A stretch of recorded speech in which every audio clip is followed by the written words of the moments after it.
Bismillahirrahmanirrahim. Assalamualaikum warahmatullahi wabarakatuh.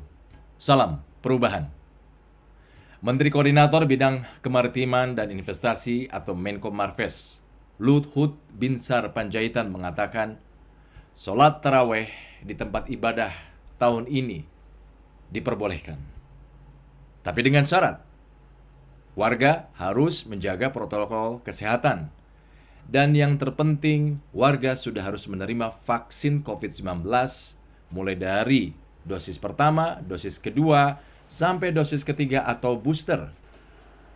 Pernyataan Menko Marves Luhut ini ada benarnya kalau dilihat dari perspektif menjaga protokol kesehatan. Ibadah bersama yang dilakukan umat Islam dihimbau untuk tetap menjaga protokol kesehatan sebagai upaya pencegahan penularan COVID-19. Tapi pernyataan itu menjadi polemik ketika ada perbedaan perlakuan antara perhelatan MotoGP misalkan di Mandalika kemarin dengan ibadah sholat tarawih di bulan suci Ramadan. Di mana letak perbedaannya? Penonton MotoGP di Mandalika tidak diwajibkan harus menerima vaksin ketiga atau booster. Tapi ketika umat Islam akan melaksanakan ibadah sholat tarawih di bulan suci Ramadan, sebagai syarat harus sudah menerima sampai dengan vaksin ketiga atau dosis ketiga yaitu booster.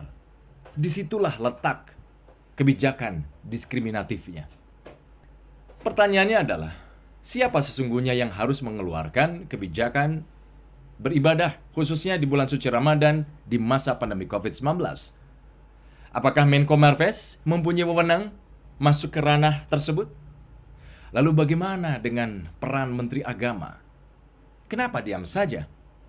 Memang betul, Menko Marves melalui juru bicaranya Jody Mahardi menyampaikan pemerintah tengah menunggu masukan dan koordinasi lintas lembaga dan kementerian serta akan melibatkan para tokoh agama.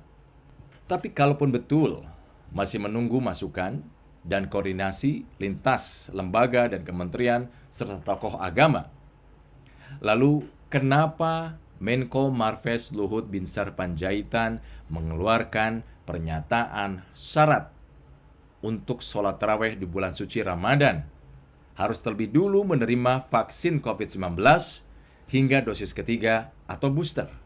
Seperti kita ketahui, beberapa kebijakan yang dikeluarkan pemerintah selalu menuai polemik. Mulai dari aturan azan di masjid yang menggunakan toa dan dianalogikan seperti suara gonggongan anjing. Kemudian persyaratan untuk mengurus SIM, memperpanjang STNK sampai naik haji pun harus terlebih dulu terdaftar BPJS Kesehatan. Bukankah untuk beribadah adalah hak setiap umat Islam? Yang terbaru, penggalangan dana pembangunan ibu kota negara di Kalimantan Timur yang diharapkan masyarakat terlibat untuk urunan dalam tanda kutip sebagai dana pembangunan ibu kota negara melalui skema crowdfunding. Sejatinya, kebijakan dan atau aturan pemerintah pada hakikatnya merupakan kebijakan yang ditujukan untuk publik dalam pengertian yang seluas-luasnya untuk kepentingan umum. Dan yang terpenting adalah harus tercermin pada berbagai dimensi kehidupan publik. Namun pada kenyataannya, beberapa kebijakan belum mencerminkan berbagai dimensi kehidupan publik. Itu masalahnya. Harus diakui bahwa setiap proses kebijakan publik akan selalu ada kesenjangan antara apa yang diharapkan oleh pembuat kebijakan dan apa yang sebenarnya dicapai sebagai sebuah hasil atau sebagai sebuah kinerja implementasi dari kebijakan itu sendiri. Sederhananya, setiap kebijakan publik mengandung resiko kegagalan. Itulah kenapa sebuah kebijakan dan atau aturan sebaiknya ditelaah dengan cermat baik buruknya.